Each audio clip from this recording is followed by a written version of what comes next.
Has always been hard right, but it's worth taking a minute to underscore just how extreme his current government is.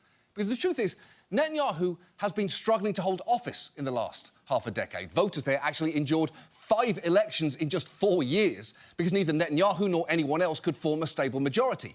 He only made it back into power last year by forming a coalition with those on the furthest right wing of Israeli politics, leading to the most right-wing government in the country's history. His cabinet is stocked with extremists. Take Itamar Ben-Gvir.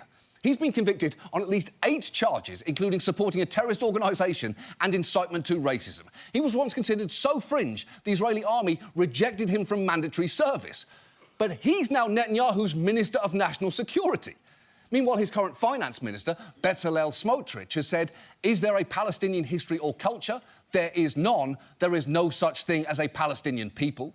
He's also advocated for victory through settlement, very basically seizing land in the West Bank and driving Palestinians from their homes to the point where, quote, I abort their hopes of establishing a state.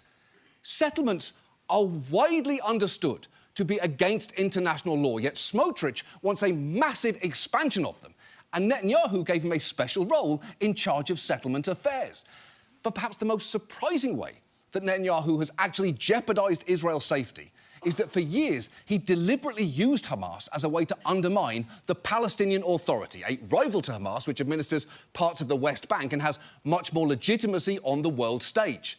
Experts say that the idea was basically divide and conquer. If Palestinian leadership remains split and one of the main parties at the table has a terrorism label on it, it's going to be much easier for Netanyahu to refuse to engage with them and say that he has no partner for peace. Here is Smotrich explaining that strategy out loud in 2015.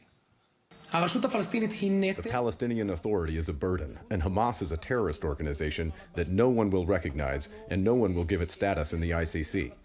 No one will let them lead a decision in the Security Council. The main pitch we are playing now is international delegitimization. Hamas, at this point, in my opinion, will be an asset. Hamas is an asset. If you are calling the group that has repeatedly killed your people an asset, it shows pretty clearly that what you care about isn't safety, but total control. And for years, Netanyahu's government was actually allowing suitcases of cash to be delivered to Hamas, something, by the way, that earned Suitcases of Cash the title Most Morally Disreputable Way to Transfer Money for the 900th year in a row. When that scandal broke, Netanyahu insisted that that money was for humanitarian aid, which still doesn't explain why it had to be delivered in luggage in the back of a fucking car. The